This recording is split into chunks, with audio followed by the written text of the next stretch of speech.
boas-vindas, telespectadores. Então, hoje nós estamos aqui no Papo Reto com Leozão. Então, agora irei apresentar meus dois companheiros, João Gabriel Ferreira e Dr. Gaspar. Sejam bem-vindos ao novo podcast do Leozão. Estamos aqui com o Dr. José Gaspar Rosa, correto? Primeiro, vamos entender o que é a linguagem formal no exercício jurídico. Basicamente, é o conjunto de termos, expressões e construções frasais específicos utilizados na área do direito. Mas por que ele existe? Boa tarde a todos, é um prazer estar presente aqui com vocês. Vamos tornar a coisa mais tranquila, então pode esquecer o doutor meu, me chama de Gaspar, tá ótimo. Tá? Pode deixar. Essa linguagem formal jurídica, ela é resultado de uma construção histórica. O direito, ele vem ao longo da história, ele surgiu assim, milhares e milhares de anos atrás, foi de extrema importância ao longo da história e essa linguagem foi sendo construída então no decorrer. Então, a linguagem formal jurídica que a gente tem hoje, ela é resultado dessa construção histórica. E as pessoas foram se apropriando, utilizando e acabou se absorvendo e, de certa maneira, não conseguem abrir mão dessa linguagem. Chega até, em alguns momentos, até ser exagerado. Sim. Mas, basicamente, isso. É uma construção histórica, ela traz uma certa segurança, ela traz uma certa, vou dizer, personalidade. Ela dá personalidade no exercício do direito, no trabalho da advocacia.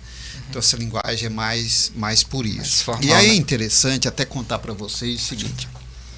Se a gente olhar a história do Brasil, vocês são estudantes de história, na época do Brasil colônia, você tinha no Brasil basicamente três profissões: advogados, médicos e dentistas, que essas pessoas iam até a Europa, Coimbra, Lisboa, aquelas faculdades aí, Salamanca na Espanha, graduavam, formavam e retornavam ao Brasil. Quando o Brasil ficou independente, houve uma necessidade, Dom Pedro, ele sentiu que precisava de mão de obra para trabalhar no Estado. O Brasil não tinha mão de obra qualificada, a gente tinha o quê? Fazendeiros e escravos. Sim. E alguns homens livres, vocês viram isso na história. Então havia necessidade de ter pessoas qualificadas para trabalhar no Estado. E quem eram essas pessoas? Dom Pedro entendeu que essas pessoas seriam o pessoal do direito, né, os advogados. E aí ele criou as primeiras faculdades de direito do Brasil, um pouco depois da independência. E aí é interessante, por isso eu falei o doutor, ele criou um decreto, uma lei que não foi revogada até hoje. Então essa lei vale, ela está vigorando até hoje.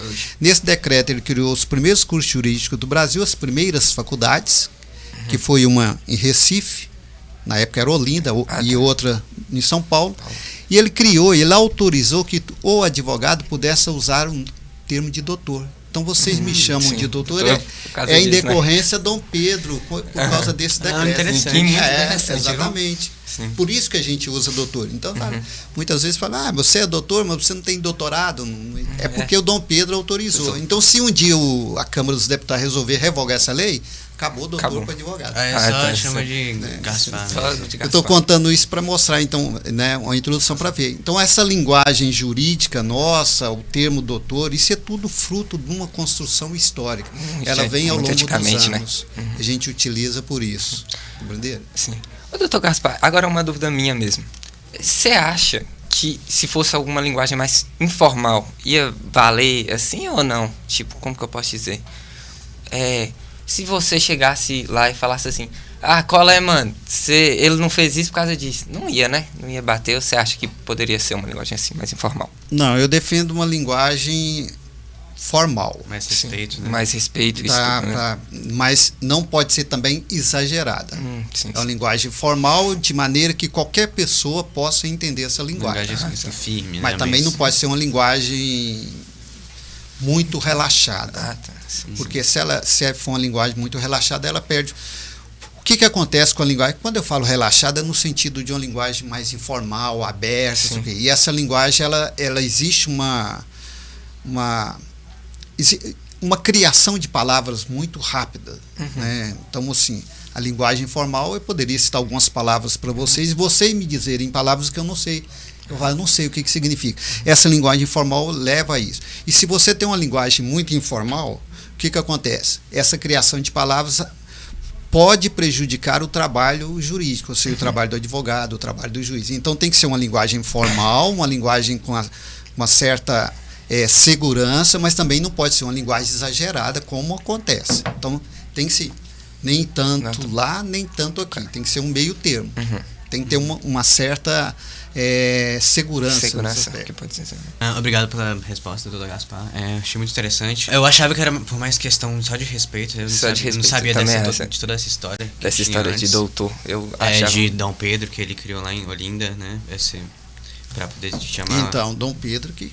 Se Dom Pedro fez, tá falado. Gente, né? Por isso. Se Dom Pedro falou, então, tá falado. Tem até em outros países também, eu achava que chamava assim também de doutor, não, mas... É mais aqui no Brasil mesmo? É mais no Brasil. Sim. Tem outros tipos de tratamento. Mas o doutor para advogado no Brasil graças a Dom Pedro. Se por um lado a linguagem formal jurídica garante precisão, por outro, ele cria uma barreira. E essa é a grande questão, acessibilidade e clareza para o cidadão comum. Quando a linguagem é inacessível, o cidadão se afasta do entendimento das leis que o regem, das suas decisões e, consequentemente, dos seus direitos e deveres.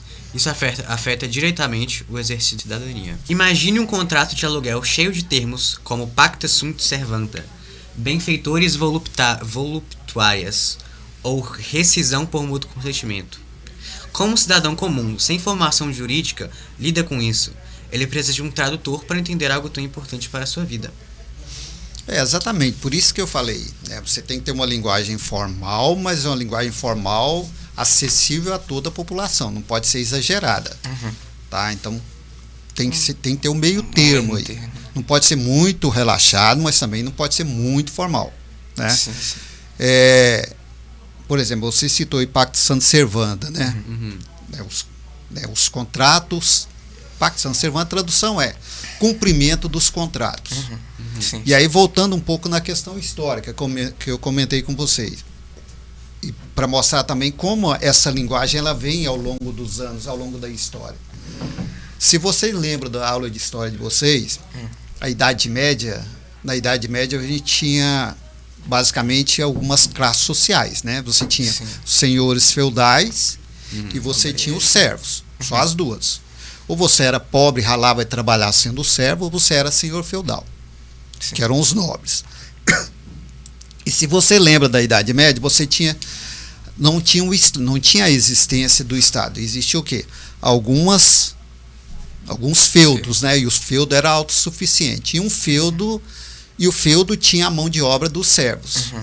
E o feudo era obrigado, o dono do feudo era obrigado a prestar serviço ao rei da época, né? Vassalo e suzerano. Lembram disso? Pegando a história de vocês, né? Vassalo e suzerano. E o que acontece? Qual era um dos contratos de vassalagem lá? Quando um senhor feudal era atacado, qual era a obrigação de todos os outros? Guerra dos Tronos mostra isso com uma clareza sensacional, né? Quando um senhor era atacado, ele chamava todos os seus vassalos para ir ajudar. Então ele abandonava o seu feudo, abandonava a sua fazenda e ia ajudar o senhor. Agora imaginem vocês o seguinte: se ele ficasse, a guerra durava 2, 3 anos, se ele ficasse 2, 3 anos ajudando o senhor que o convocou, o que ia acontecer com o feudo dele? Ia perder, ia morder, não tinha produção, não sei o quê. Então o que fizeram? Fizeram um acordo verbal, Pacta Sunt Servanda, que falava o seguinte: a ajuda ela dura mais ou menos 2 meses a 3 meses. 3 meses a guerra não acabou, então suspende a guerra, cada um volta para o seu feudo, trabalha, isso aqui, e o ano que vem a gente volta, fica 3 meses, até a guerra acabar. Esse é a Pacta Sunt Servanda. É um termo. O que significa? Os contratos têm que serem cumpridos. A tradução é essa. Ou seja, lá da Idade Média, ela está até hoje. A gente pega alguns contratos, a gente pega algumas peças jurídicas, a gente encontra essa palavra, Pacta Sunt Servanda, ou seja, o contrato tem que ser cumprido. Estou contando isso da história para mostrar como essa linguagem do direito ela vem ao longo dos anos, ela não foi formada agora. Agora, Se você pega alguma pessoa que recebe um contrato desse e não tem a qualificação, ou seja, não conhece essa linguagem, ele vai entender? Não vai entender. Não vai mesmo. Tá? Então essa linguagem, ela não pode ser muito formal, porque se ela for muito formal, ela é o quê? Ela é restritiva. Sim. Tá? E aí apenas algumas pessoas terão acesso a ela. Então por isso que a ministra Carmen Lúcia, ministra do STF, o atual presidente do STF, Barroso, eles defendem o quê? Defendem retirar essa linguagem jurídica formal, exagerada, e trazer essa linguagem para o dia a dia das pessoas. Não exagerada, humano, né? Não nesse sentido, mas uma linguagem que ao invés de ter pacto San Servando, contar se os contratos têm que ser cumpridos. É a mesma coisa. Só que se eu falar pacto San Servando, poucos vão entender. Mas se eu falar o contrato vai ser cumprido, muitos vão entender. Então, daí essa importância. Então, eu concordo com vocês. A linguagem jurídica exagerada, ela é restritiva. Tá? Nem todas as pessoas terão acesso a ela. Para a advocacia, isso é ótimo. Porque aí uma confissão que eu estou fazendo a vocês. Quanto mais pessoas não entenderem os termos jurídicos, melhor para a gente, porque eles vão procurar a gente. Vão procurar os advogados. Ô, doutor, o que significa isso? Então, para a gente é ótimo. Muito bom. Mas para a população não é bom, não é legal. Não vai ser interessante. O interessante é que todo mundo tenha acesso a compreensão dessa linguagem. Sim. Compreende? Sim. É a mesma coisa do habeas corpus, né? O que é habeas corpus? Se você traduzir habeas corpus, significa tem um corpo. A tradução de habeas corpus tem um corpo. Corpo. Habeas de tem. Mas o que significa? O que significa? Tem um corpo. Se eu tenho um corpo, eu sou dono do corpo. O que é o habeas corpus? É uma autorização que o juiz te dá para quê? Para ficar livre. Tá. Entendi. Tem um corpo. Aí você fala, tem um corpo, habeas corpus. Aí chega no juiz e fala assim, doutor, eu vim pedir tem um corpo. O juiz não vai entender. Aí, eu vim pedir um habeas corpus, ele já sabe o que é. Várias pessoas sabem o que é um habeas corpus. Sabe o que significa ter um corpo? Não. Mas sabe o que significa habeas corpus? Fulano está preso, pediu um habeas corpus, ganhou o habeas corpus. Vai ser solto, vai ser livre. Então, por isso tem um corpo. Ou seja, um corpo que eu possa ir e vir, movimentar. O sentido é esse. Esse habeas corpus tem uma história mais... Da sua criação, do seu surgimento? Isso. Porque o direito brasileiro é um direito romano. Ele ganhou força, tanto que ele é chamado de direito romano, ele ganhou força na época do Império Romano. E habeas corpus é o direito de ir e vir no Império Romano. Sim. Chamava habeas corpus, né? Esse direito de ir e vir, tem um corpo. Porque em Roma também tinha a escravidão. Só que em Roma a escravidão era diferente da escravidão do Brasil, que escravo, preso, né? A escravidão em Roma era uma escravidão de trabalho. As pessoas tinham uma plaquinha e falavam assim, eu pertenço ao Gaspar. Então eles andavam na rua com essa plaquinha, eu pertenço ao Gaspar. Então eu falei, aquele ali é escravo. Mas ele circulava e trabalhava, ele exercia uma profissão. Então o habeas corpus surgiu nesse momento, garantia essa liberdade, esse ir e vir no Império Romano. E o direito nosso é o direito do Império Romano. Né? Por isso as palavras, a maioria das palavras mais rebuscadas do direito são palavras latinas, né? Que vieram do latim, dessa época do Império Romano. Veio evoluindo, os anos foram passando, elas foram permanecendo. Eu percebi que as palavras eram do latim, mas eu não sabia por que elas vieram do latim. Essas histórias. Por isso fala, né? O direito romano. A origem dele é romana, a base dele é romana. Sofreram outras influências, né? Mas basicamente é mais romano, né? Lá no Império Romano eles falam latim também, né? E a forma de direito deles foi expandindo além das fronteiras do Império Romano, chegou até a Portugal, que depois veio ao Brasil, né? Mais ou menos assim. Porque o Império Romano ele dominou a Europa todinha. Né? Então, quando dominou Inglaterra, França, Espanha, Portugal. Quando essas regiões foram formando seus estados nacionais, foram se libertando, mas permaneceu o quê? O direito era muito forte, era muito perfeito, ele resolvia as demandas. Então não havia necessidade de se libertar de Roma, mas se libertar do direito. Então esse direito foi permanecendo, sofrendo as adaptações necessárias. Aí Portugal veio e colonizou o Brasil e acabou trazendo o seu direito para cá, que é basicamente esse direito romano. Então a gente sofre as nossas influências, mas a base é essa, a origem é esta. Como a linguagem jurídica se adapta ao ambiente digital de hoje em dia?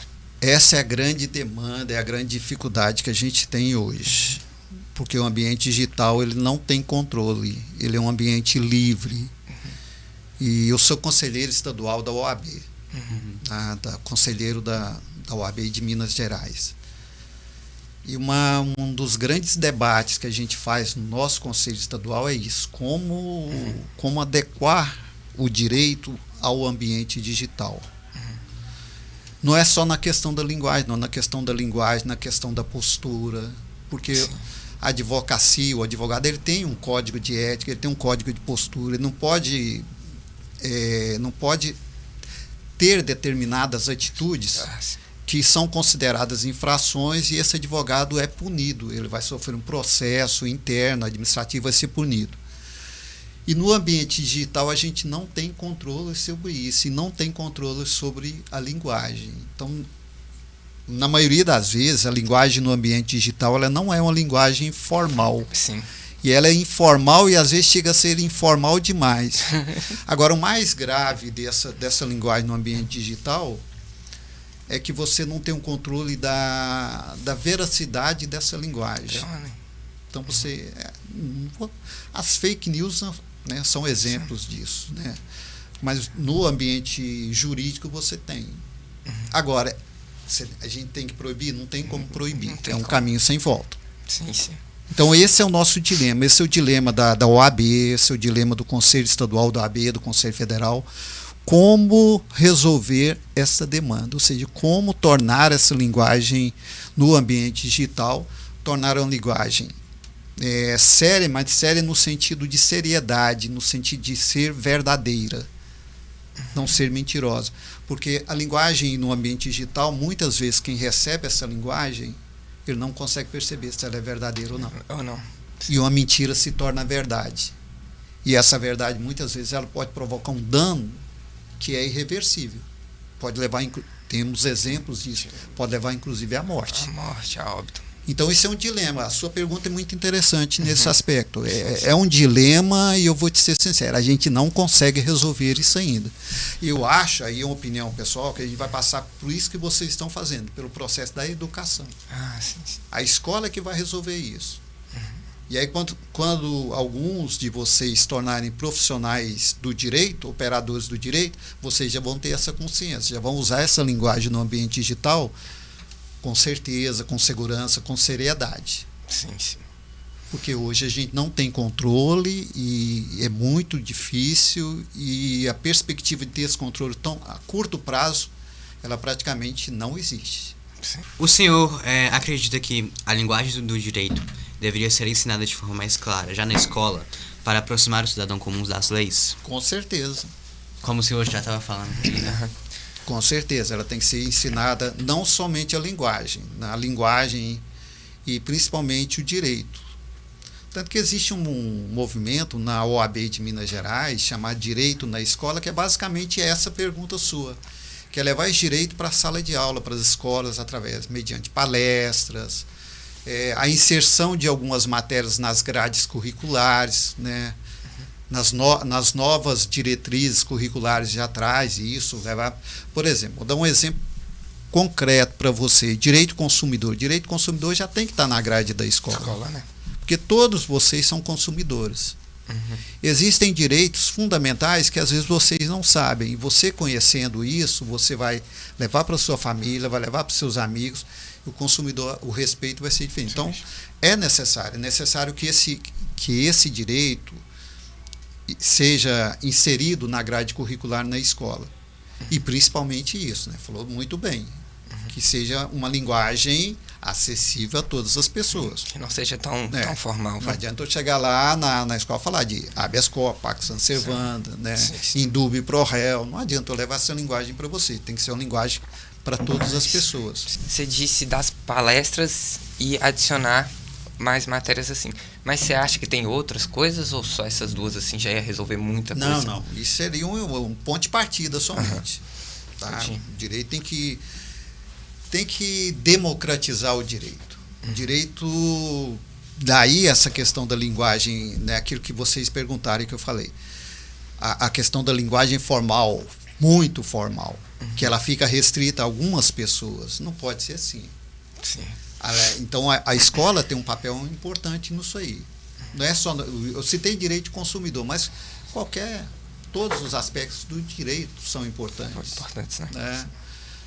Direito de família, todos os direitos, todos os papéis. Eu acho que as noções básicas a escola pode levar. E mais importante, volto a insistir, levando uma linguagem que seja acessível a todas as pessoas. Sim. Tá? Concordo plenamente. Sim, todas as pessoas, não só no Brasil, mas também eu acho que no mundo inteiro deve fazer isso também. Em outros países, a linguagem jurídica também é tão formal assim? O Brasil está atrasado ou acompanha uma tendência mundial? É uma pergunta complicada essa sua, né? O direito brasileiro é um direito muito moderno, muito avançado. Agora a questão da linguagem, eu não sei, eu não saberia te responder nesse momento, que eu teria que saber dentro de cada país como é essa utilização da linguagem. O que eu posso te dizer é que o direito brasileiro é um direito muito avançado. Vou te citar 2 exemplos para você entender. Código de Defesa do Consumidor. Código de Defesa do Consumidor, que é uma lei brasileira. Já foi considerado pela ONU, um dos códigos mais avançados do mundo na proteção dos consumidores. Tá? Direito de avanço. Constituição brasileira é considerada, né, uma das constituições mais avançadas, principalmente na proteção dos direitos sociais. Então, é um direito muito avançado. Né? A gente está vivendo isso agora. Nós estamos, hoje começou um julgamento de um ex-presidente. São poucos países do mundo que têm uma legislação que permite isso, ou seja, que iguala todas as pessoas. Sim. Pode ser um ex-presidente, um ex-governador, um ex-deputado, ou eu, ou vocês. Pela lei, todos são iguais, então se cometer um deslize, tem que ser julgado todos. Então, são exemplos de direito, e isso mostra que o direito brasileiro é um direito moderno, avançado. Tá. Então, agora, bem, quanto à linguagem dos outros países, eu não saberia responder. Então está acompanhando bem, né? Tecnologia e inteligência artificial. O senhor acha que ferramentas de inteligência artificial podem ajudar a traduzir a linguagem jurídica para algo mais acessível, assim, para a população mais comum, assim? Traduzir? Acho que o traduzir você queria dizer, talvez levar para essas pessoas, isso, né? Isso mesmo. Levar essa linguagem. Pode ser. Acho que a inteligência artificial responde isso, mas não precisava nem de inteligência artificial. Se você vai no Google aí, uma palavra que você não entende, se for no Google, ela vai te dar essa resposta. É só pesquisar. Mas aí eu te faço a pergunta, será que essas pessoas têm condições, talvez tecnológicas tenha. Tem um celular que te dá essa resposta, mas será que elas têm condições cognitivas para isso, para fazer essa pesquisa? E pensar, eu vou ali tentar traduzir o que é isso. Bom que já tem um IA que já traduz isso sem nem precisar pesquisar. Assim. Mas nem todas as pessoas têm condições, têm conhecimento para utilizar essa IA. Para utilizar, né? Entendi bem. Então não resolve falar assim, a inteligência artificial vai levar a linguagem jurídica para a população que não consegue compreender. Mas será que essa população que precisa dessa compreensão tem capacidade cognitiva de saber utilizar essa IA? Fica essa pergunta. Sim. Tá? Então, o que a gente falou? A gente falou que a linguagem jurídica ela é restritiva, né? Sim. Ou seja, apenas algumas pessoas, quando ela é muito formal, apenas algumas pessoas sabem usar. Mas a inteligência artificial também está no mesmo patamar. Tá. Talvez ela seja mais restritiva do que o direito. Eu pensei nisso também. Ela tem coisas que ela fala que pessoa normal não entende direito. Não entende. Aconteceu, o que acontece? O que ocorre? Vem ocorrendo. No meio jurídico, as pessoas vêm utilizando a inteligência artificial com muita frequência. Mas o que vocês lidam com inteligência artificial, você sabe, vocês lidam com a inteligência, mas você tem que estar monitorando, conversando, está correto, verificando se está correto ou não. Então, tem no meio jurídico pessoas utilizando a inteligência artificial, pedindo documentos, processo, fazer processo, elaborar processo, e não tem utilizado isso, e aí tem tido respostas completamente erradas. Né? A gente tem, aí voltando um pouco na linguagem jurídica, a questão, o que a gente chama de jurisprudência. Provavelmente vocês já ouviram esse termo. O formalismo jurídico. O que é jurisprudência? É julgamento, algum processo que já foi julgado naquele sentido, ou com aquele objeto. Então, por exemplo, divórcio. Tem um divórcio que tem determinada característica. Aí eu vou entrar com um processo com um divórcio naquela característica. Aí eu busco jurisprudência, ou seja, eu busco nos divórcios que já foram julgados, algum divórcio que tem aquela característica e que o juiz deu a sentença que eu quero, que eu estou pedindo. Por exemplo, eu estou pedindo que a mulher tenha uma determinada sentença. Então eu mostro para o juiz. O que é mostrar a jurisprudência? Falar, ô doutor juiz, o divórcio tal lá no Paraná foi mais ou menos igual ao meu, a sentença foi essa. O divórcio tal foi lá em São Paulo, a sentença foi... Isso é jurisprudência, o que eles chamam de jurisprudência. O que a IA faz? A IA cria jurisprudência, ela inventa jurisprudência. E tem no meio jurídico pessoas utilizando a inteligência artificial e não está verificando isso. E já tem hoje condenações nos tribunais superiores de advogados recebendo multas altíssimas porque utilizaram a inteligência. Então, resumindo a história, eu não tenho essa certeza que a inteligência artificial vai substituir, vai resolver essa resposta na linguagem jurídica. Sim. Porque eu acho que você precisa ter controle para ela. E quem não conhece a linguagem jurídica talvez não tenha também esse controle. Pois é, mas igual o senhor falou mesmo, é sempre bom confirmar a veracidade das informações que a IA passa, né? Porque já é muito comum, a IA cria informações assim que não existem em lugar nenhum. Ela passa para você como se estivessem corretas, como se estivessem confirmadas. E é sempre bom, né, confirmar. Até ali resposta, essas coisas assim de escola mesmo, ela inventa matemática, coisa assim. Inventa também? Inventa. E muito ainda, bicho. Então, é um complicado. Deixa eu contar um caso para vocês. Pode contar. Tá acabando o tempo. A gente está falando de linguagem jurídica, dessa linguagem que as pessoas não têm acesso. Tem um termo jurídico que chama fumus boni iuris, que é um termo do direito. Fumus boni iuris significa assim, fumaça do bom direito. Então, quando eu entro com um determinado processo, assim, aquele processo é muito claro, ou seja, eu sei qual é o resultado. As provas que eu estou levando assim, são muito evidentes, então assim, eu não tenho como errar. Então, eu peço ao juiz, por exemplo, para dar uma decisão provisória antecipada, que a gente chama liminar. E normalmente fala assim, doutor juiz, aqui tem o fumus boni iuris, ou seja, tem a fumaça do bom direito. Traduzindo significa o seguinte: as provas que eu estou mostrando, elas deixam certeza do resultado, então antecipa essa decisão. Então, coloca isso. Aí foi uma pessoa recebeu um processo e apareceu no meu escritório falando, doutor, eu estou levando um fumo danado aqui. Não é isso. Estou contando isso para mostrar para vocês como essa linguagem formal, ela não pode ser exagerada, rebuscada. Tá? Então tem o chamado juridiquês. O que é o juridiquês? O uso exagerado do direito. Que está sendo combatido. Tem que ter essa linguagem formal, mas uma linguagem que todos tenham acesso. Por isso eu estou contando o caso do fumus boni iuris, aí que a pessoa pensou, eu estou levando fumo. Então, a gente já vai ter que finalizar o podcast aqui, né? Acabou muito rápido, bicho. Estava tão bom. Muito rápido. Foi então, tipo 10 minutos. Eu queria mais uma hora aí. Obrigado. E eu fico à disposição de você para gravar 1 hora de podcast, até mais. Uma mesa farta. Já pode. Na próxima nós trazemos um whisky, viu?